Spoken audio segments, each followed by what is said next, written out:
Hi guys, Michael here. This is video 2 of my Logic Pro X tutorial series in DIY audio. I'm trying to keep this relevant for everybody, at least in the beginning. I'm going to start off talking about a little bit about what you want to consider in your workstation machine with your Mac, and then I'm going to tie that into latency. We're primarily going to talk about latency, but I do want to cover your machine because that's kind of, they're related. As you can see here, I am running, I'm definitely not running the oldest version, or sorry, the newest version of the operating system.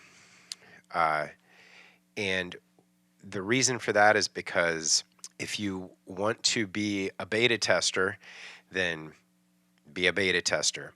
If you want to get music made, don't be a beta tester. It's a philosophical thing, but I think you'll find that if you talk to people that are making their living producing music and audio, that they're not always updating to the latest, greatest software version, whether it's their operating system or the DAW. You're going to be chasing bugs this way. You're going to be chasing third-party program compatibility this way. And I don't care if an update is to fix a bug. Once you have a setup that is working for you, leave it alone long enough to get something done. And that's about as much as I'm going to preach about. As I said, looking at my machine, what I have here is I'm on Mac OS Sierra 10.12.6. I am actually on a Mac Pro early 2008, dual quad core Xeon 2.8. Now, people that know what they're looking at are thinking, how does this happen? Well, this machine is supposed to top out at roughly Snow Leopard, which I think is 1010 or so. I'm not sure about that. That's not really important, but this machine isn't supposed to be able to run this operating system. It is in fact a Mac Pro, but there is a very helpful patch out there. If you go to dosdude1.com, it will, and I'll put the link in the description. It's a guy that runs a website for free, and he takes donations, which he very much deserves, considering how much money he saved me. And what this allows you to do is basically hack Macintosh to be able to run a newer operating system. He definitely, I know, has patches that run later than this, but at the time that I was installing everything on my machine, I knew Sierra was running well, and so it was running better than High Sierra from what I had seen in the chat rooms and so forth. So this was the route that I chose to go, because the thing to consider is that updates are not, you can't update the same way on this machine. You can't update it, and which doesn't bother me. My last machine running Logic 9, I didn't update anything on the machine for, I don't know, something like 5 or 6 years. And I made music just fine. So 20 gigs of RAM, they say 16 is the minimum. I stopped at 20. This is an SSD solid state Kingston drive. And then I have an old GT120 still stock, bone stock for this machine. And I don't look at my serial number. So that's that's where I'm at with my machine. Buy the most machine you can, but yes, Macs are very expensive. That's kind of the trade-off. You get cheap software with really overpriced machines. Um, I'm all for right to repair. Okay, if you check out my buddy Louis Rossman, uh, I'm down with the right to repair. Let's put it that way. Uh, so let's move on. The thing about the hard drives is you want as much processor as you can afford, but the other thing about hard drives too is that you you want to keep your application on a solid state drive. You also want to keep like your EXS samples and your ultra beat samples on an external drive. Okay. Um, I have my application. Logic is running on a solid state drive. I think it's 256 gigabytes. Um, then I have my samples for like EXS24 on this is EXS24.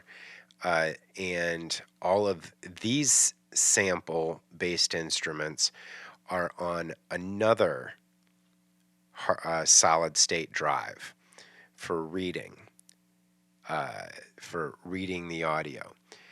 Then I have another drive, and again, this is the reason I went with the Mac Pro instead of a MacBook, is because I'm just the kind of guy that doesn't like having all these external drives laying everywhere.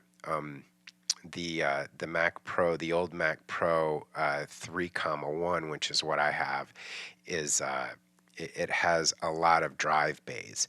So two solid state drives, as I said, and then an optical slash magnetic old school drive. The reason you have that, I have a big one, I use it as backup, but I also use it to actually record the audio. The reason is because solid state drives are not good at reading and writing data simultaneously. Optical drives are actually better at it. The solid state drives have, they're made up of like cells basically, kind of like tissue, and each cell goes away each time, or I don't know if it's a few cells, or whatever, they go away each time you read and write. So also with solid state drives, if you're doing both simultaneously all the time, it's really hard on the drive. And they don't perform as well when you're asking the drive to, say, run ultra beat samples or EXS samples while you're recording audio. It actually doesn't perform that well.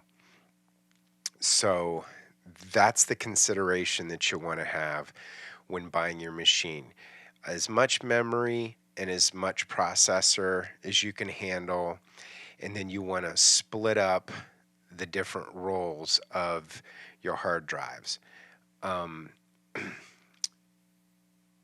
going to do a separate video about interfaces and connectivity in a later one, but I just wanted to get that in there because your machine is also tied in to how you handle your latency.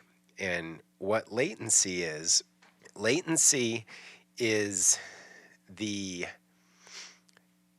latency is a measurement of the time that it takes for audio to go from, say, a microphone or a guitar.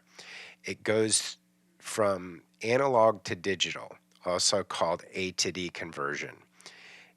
And then the ones and zeros get crunched in the machine and it spits it back out as D to A, digital to analog. And you hear it, okay? the measurement of the amount of time it takes for that process to happen is called latency. And for latency to be smaller, which is what you want as snappy of a response to your audio input as you can have. In order for that to happen, you want a low buffer setting, okay? Uh, my machine will only run at about 128 comfortably when I'm tracking. The buffer setting dictates the sample buffer, the number of samples in milliseconds. This results in 17.7 milliseconds round trip. Okay, that's kind of high. So if I go down to 128, I can tighten that down and get it lower. Also, your processing threads your process buffer range affects that as well. In Logic, you've got small, medium, and large. I keep it on medium. Now, when I'm recording a vocal or a guitar or drums or whatever, I have my processing set down to 128. If you're on something newer than my 2.8, then perhaps you can tighten it down to 64.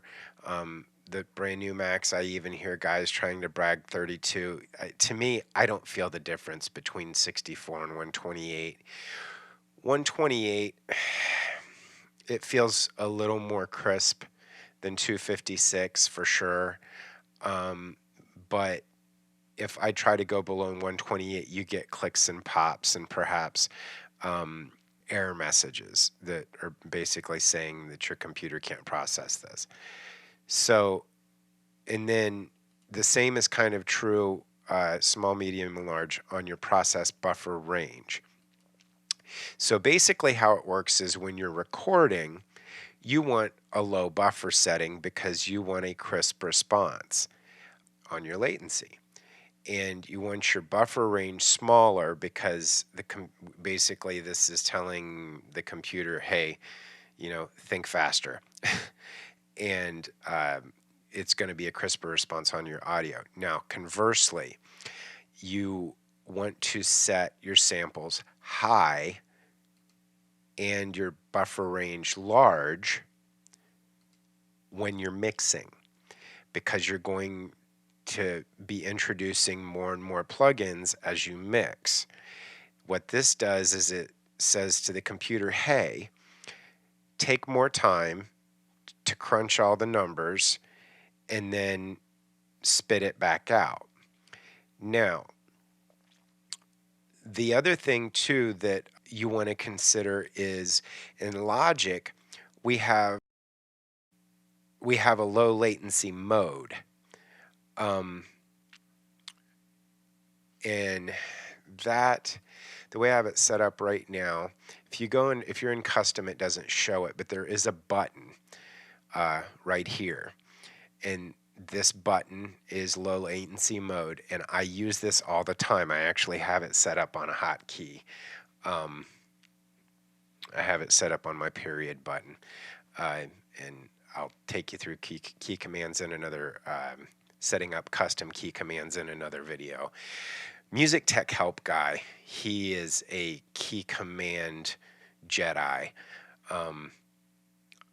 I listen to Music Tech Help Guy just because if I don't, then I'll forget my key commands. So he's a really good one, and I'll mention others as my videos move on. I appreciate all of my fellow Logic tutorial instructors here on the tube. They're all great, and guys like Music Tech Help Guy, SF Logic Ninja, Y Logic Pro Rules, Musician on a Mission. They're all ones that I'm subscribed to, and I encourage you to go check them out. And I'll put that in I'll put a few of those in the description. But moving on, I want to stay on track here. What you'll notice with low latency mode is the high latency plugins and the buses. What this does is it turns those plugins and the buses off. So if I go in here and I turn on a linear phase EQ, I'm going to get an echo, and I'm not going to leave it on very long, but I'm just going to show you.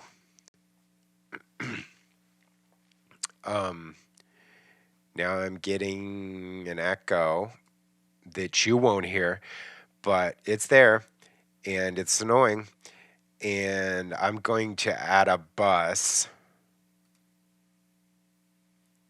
Okay, so now I'm going to turn on low latency mode, and I don't have the echo anymore, and you'll notice that my linear EQ turned and my bus turned orange. And that's to indicate that you are in fact in low latency mode, and it's telling you what's not running, what's being bypassed. That's in order to keep the latency down. And it's extremely handy. I use it all the time, particularly if I've kind of started to do some pre-mixing and I want to add some stuff to the session, but I want to take my latency down. This keeps you from having to turn these plugins off or anything in order to accomplish that, and it's super handy, and I do it all the time. And there's several plugins that fall into this high latency category, like the vintage EQs. Those are high latency. See, as soon as I instantiated it, it turned orange.